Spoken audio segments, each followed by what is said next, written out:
India का एक student जो 18 साल का है, वहीं दूसरी तरफ जापान का एक स्टूडेंट जो 18 साल का है। अगर 10 साल बाद इनके फ्यूचर को कैलकुलेट किया जाए, तो लगभग आगे कौन होगा? आपका जवाब शायद जापान होगा। पर ऐसा क्यों? क्या जापान के स्टूडेंट सच में हम इंडियन से बहुत ही ज़्यादा इंटेलिजेंट हैं? साथियों, तो इसका जवाब है बिल्कुल भी नहीं। तो असली फ़र्क क्या है? फ़र्क को जानने के लिए हमारे वीडियो को अंत तक ज़रूर देखिएगा। आखिरी 60 सेकंड में मैं आपको ऐसे कारणों से अवगत कराऊंगा जो शायद आपके फ्यूचर को लेकर बहुत ही ज़्यादा काम आने वाला है। सबसे पहले तो हम बात कर लेते हैं इंडियन एजुकेशन सिस्टम की। यहाँ पर हमें बचपन से ये बताया जाता है, सिखाया जाता है कि बेटा पढ़, अच्छे नंबर ला, अच्छे नंबर लाएगा तो तुझे अच्छी नौकरी मिलेगी, और जब नौकरी मिल जाएगी तो तेरी लाइफ सेट हो जाएगी। और इसी विचार को लिए बच्चा जब बड़ा हो जाता है तो एक लंबी दौड़ में भाग ले लेता है। यूपीएससी, सिविल सर्विस के एग्ज़ाम जितने भी होते हैं, एसएससी वगैरह, या फिर जेई, नीट, इन सब की तैयारी में अपना पूरा जीवन बिता देता है। आज ऑनलाइन एजुकेशन सिस्टम ने इस दौड़ को और भी आसान बना दिया है। कोई भी छात्र किसी भी गांव से हो, भारत का टॉप क्लास टीचर से पढ़ सकता है।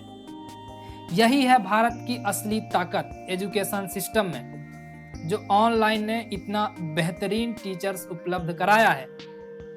लेकिन साथियों, आप एग्जाम तो पास कर लेते हो। क्या एग्जाम पास करना ही जीवन का लक्ष्य है? एग्जाम पास करना ही असली सफलता है आपके जीवन का? खैर, इसका जवाब तो आपको वीडियो को पूरा देखने के बाद ही मिल पाएगा। अब चलते हैं जापान की तरफ। वहाँ के बच्चे बहुत ज़्यादा मेहनत करते हैं, डेली स्कूल जाते हैं। स्कूल जाने के बाद जब घर आते हैं, घर खाना पीना खाने के बाद वो भी कोचिंग करते हैं, जैसे आप ऑनलाइन कोचिंग करते हो। लेकिन वहाँ एक चीज़ अलग है। वहाँ के बच्चों से पूछा जाता है कि तुम्हें कौन सी समस्या का हल करना है।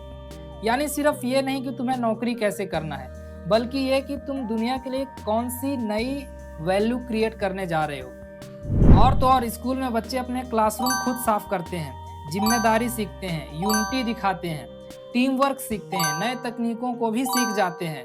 और सबसे बड़ी बात यह है कि वहाँ के बच्चे कभी हारने से डरते नहीं, गलती करने से तो कतई नहीं डरते। आज एआई पूरी दुनिया को बदल रही है। इंसानों को काम रोबोट्स कर रहे हैं, नए स्टार्टअप ओपन हो रहे हैं, हर महीने नई कंपनियां आ जा रही हैं, यूपीआई का दौर है। ऐसे में भारत भी बहुत आगे है, पर एक चीज में, स्टार्टअप में। लेकिन भाई साहब, इंडिया के जो लाखों युवा वर्ग हैं, नौकरी को ही सफलता का आखिरी रास्ता मानते हैं। वहीं अगर दूसरी तरफ बात करें जापान की, वहाँ भी लोग नौकरी करते हैं। वहाँ की सरकार इंजीनियरिंग बहुत ही ज़्यादा महत्व देता है। फिर आप कहेंगे जापान और इंडिया के बीच फिर अंतर ही क्या रह गया? अब ध्यान से सुनिए, भारत और जापान के बच्चों के दिमाग में सबसे बड़ा अंतर आईक्यू का नहीं है भाई, सवालों का है। भारत में छात्रों का सवाल रहता है कि मैं नौकरी कैसे करूं। वहीं जापान में बच्चे सोचते हैं कि मैं नौकरी के साथ साथ ऐसा कौन सा चीज बनाऊं जिससे लोगों की जिंदगी आसान हो। यही जापान के बच्चों की सोच आगे चलकर नए प्रोडक्ट्स, नए टेक्नोलॉजी, साथ साथ नए बिजनेस को जन्म देता है। अब मैं बताता हूं आपको जो इस पूरे वीडियो का असली सच है, कि देश डिग्रियों से नहीं बनता भाई, वहाँ के लोगों के सोच से बनता है। देश तब आगे बढ़ता है जब उसके युवा नए समस्याओं को ढूंढते हैं और उसका समाधान बनाते हैं, और एक ऐसा वैल्यू क्रिएट करें जो पूरी दुनिया याद रखे। नौकरी करना गलत नहीं है, लेकिन यदि शिक्षा सिर्फ नौकरी तक सीमित रह जाए तो सपने भी सीमित रह जाते हैं। लेकिन यदि शिक्षा सोच बदल दे तो एक साधारण सा मनुष्य भी इतिहास बदल सकता है। याद रखिए मेरे भाई, नंबर आपको पास कराते हैं, सोच आपको अलग करता है, कौशल आपको आगे बढ़ाता है, लेकिन हिम्मत आपको भीड़ से अलग खड़ा करता है। अब आपकी बारी। अगर आपको मौका मिले तो आप क्या चुनेंगे? एक सुरक्षित नौकरी या फिर एक ऐसा कौशल जिससे आप नौकरी भी कर सकें और भविष्य में एक बहुत ही बढ़िया बिजनेस खड़ा कर सकें?